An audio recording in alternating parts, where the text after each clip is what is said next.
We also presented a poster with a study in which we combined the covalent BTK inhibitor called Ibrutinib with a BCL2 inhibitor called Venetoclax.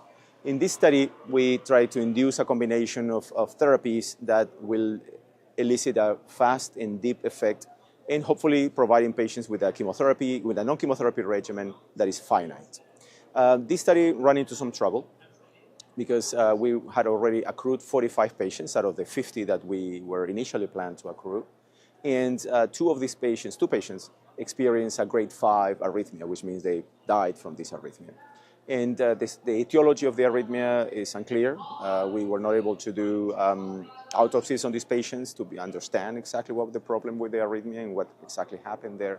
So we don't know very well the etiology of what that happened. But the best thing to do at the moment was to stop study therapy.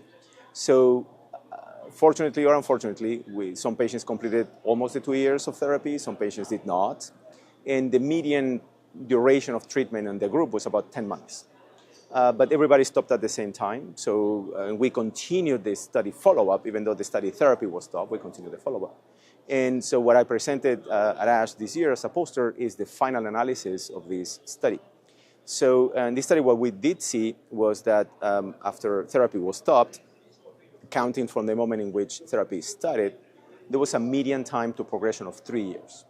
And in my mind, that means that out of those 3 years, 10 months were spent on therapy, and then about 2 years were spent off therapy, which leads me to believe that the combination can induce durable responses. And based on that, that really informs the need of additional trials.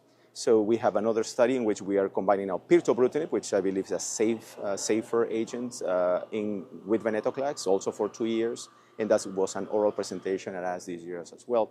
So I think the combination of BTK inhibitors and BCL2 inhibitors, I think they do provide some synergistic approach to patients with Waldenström's. And that, to me, is of important value because these treatments typically are given as monotherapy in an indefinite manner.